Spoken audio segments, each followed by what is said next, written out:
I exposed an affair because it was affecting my sleep. So I'll start with understanding what I did wasn't exactly right, but I regret nothing. TLDR, my upstairs neighbor is having an affair and it's disrupting my sleep. So I found the wife online and messaged her. Problem solved. My upstairs neighbor has been having an affair with a married man for about 4 months now. I wouldn't care, but because it's an affair he comes over at odd hours of the night and they have sex very loudly, I can hear a lot, and it wakes me up, prevents me from sleeping. How do I know it's an affair? He's never spent the night in his car house, baby car seats in there. Some backstory, I've had issues with my upstairs neighbor prior to this. She would throw parties on Monday nights. She gets home at 2 a.m. from work, pacing her condo and having loud phone conversations. She's 40 years old throwing parties with 20 YO and having affairs and living like a teenager. I tried to talk to her like a normal person about my concerns, but she doesn't care and have had to get the association involved to stop the parties. I hate her. So I decided to learn some more about this mystery man. I looked up the license plate, found an address, searched the address and found a name. Took the name and did some social media stalking and found the man and his wife's profiles. I made a throwaway account, messaged the wife about the affair. I haven't seen him now for a few weeks and I'm sleeping really nicely, smiley face. Edit. People asking, how did you find the address? Website called InfoTracer. My girlfriend cheated and then asked to date us both. I took our entire apartment with me on my way out. This post made me think of a similar situation with my ex-girlfriend many years ago. Edit. To clear up confusion, I am a woman and my ex is a woman. We are both queer women. It was my first serious relationship and we had a dog, cat, and apartment together. I was extremely dedicated to her and I paid most of the bills and DID all of the life management stuff. Tip, look, for an equal. I paid for basically every furnishing in the home despite her making more. My ex was horrible with money. My ex had met some girl online and I caught her cheating. She gaslit me until I snooped and found the proof. She then had the gall to ask me if she could date us both, while she figured out what SHE wanted. I was done. I booked movers. Moving day came. They packed everything except herb, desk, clothes, and $2.05 IKEA coffee tables. And goodbye every single piece of kitchenware. Here's where I got really petty. I left the paper plates and plastic cutlery but took everything. You'll see. When I left the apartment, it had no sofa, no dining table, no chairs, no wall decor, no bathroom towels, no shower curtain, no bathroom materials, except one roll of toilet paper. I didn't even leave the soap in the kitchen, because I bought that. And I didn't even want the shower curtain, it was a dollar store find, but I wasn't about to let her keep it. The look on her face when she realized I was leaving was stunned, because she didn't realize what that would mean for her. Then she told all of her friends that I was a bitch for taking all of her stuff, that only I paid for. She had the gall to expect to cheat on me and expect to be allowed to keep things I had bought. She then, as I was moving out, asked me to stay, but when I refused, she lined up a new roommate with an aggressive dog who basically destroyed the apartment. She was evicted 3 months later for non-payment of rent and spent months living at a campsite.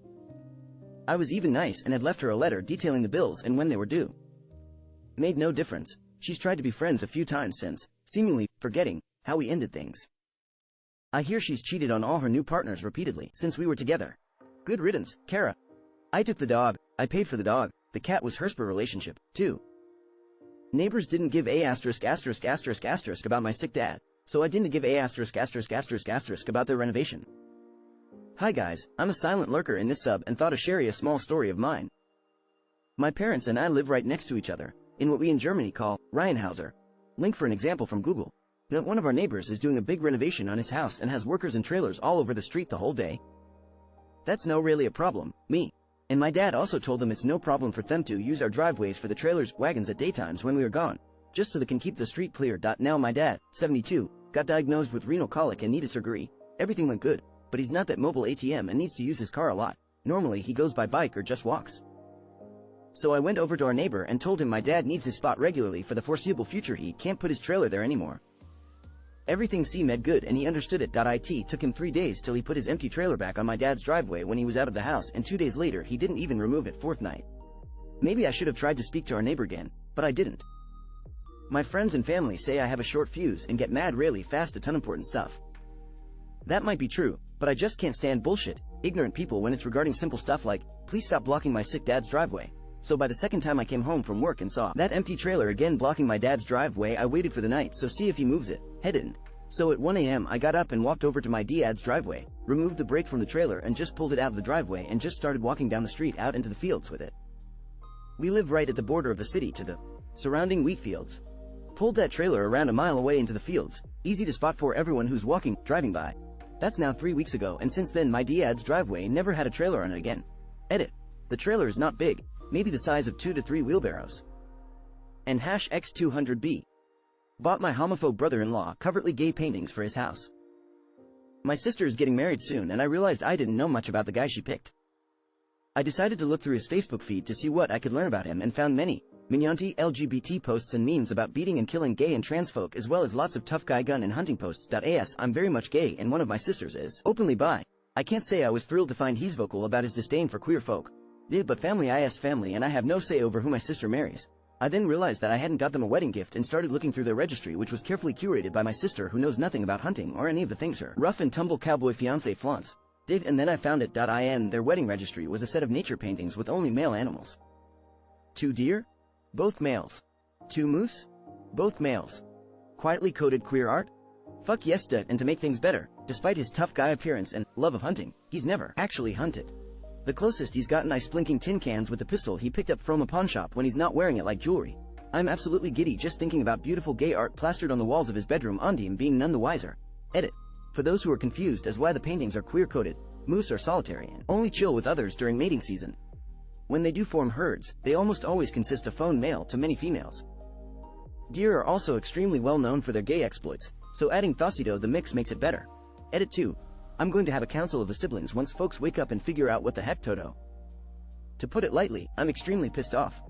I tried to be lighthearted in the post and with the gift to try to calm down, but I can't say it helped like I hoped.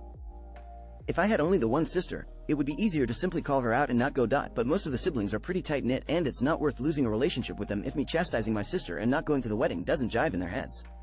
Edit 3. Council of Siblings was understanding. We canceled all of the travel reservations and I told my sister I wasn't going. Decided to troll an internet scammer and I think I accidentally hit the jackpot. I got a spam text message, one of the obvious scam lead-ins, asking, "Hello, is this Jessica's phone?" I assumed it was a scam attempt, but to be civil I replied politely that it was not. Got a series of follow up messages explaining their assistant must have copied the number incorrectly and apologizing for the inconvenience and introducing themselves and asking for my name.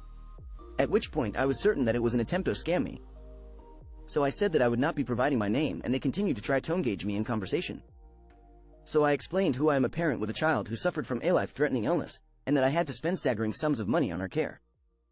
And since he had done him no wrong, why was he trying to defraud me of money?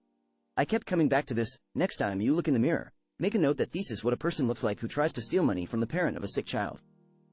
I figured if there was any humanity there, I might get the chance to live rent-free in their head for a while. Or maybe even encourage them to take up a more honorable profession. An hour or more passed and they came back to me about how I was in the USA and our imperialism was responsible for all the world's problems, etc. At which point I replied that my assumption was Thatha was in China, and while I might not like how the Chinese government treats the people of Hong Kong, or Tibet, or its Uyghur population, that wouldn't justify my trying to steal from a random person in Shanghai. I sent that, and heard nothing further. I decided to follow up and troll a bit more and none of the messages went through. Then it dawned on me.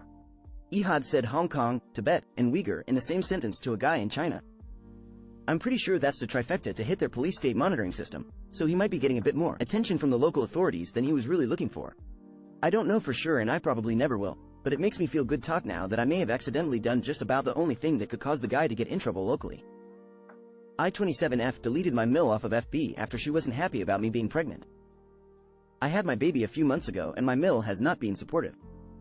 She doesn't talk to me and has told my husband that our child will never address her as grandma. Mill is very emotionally manipulative with a victim complex. I am not someone that placates her delusions of her being more important than she is.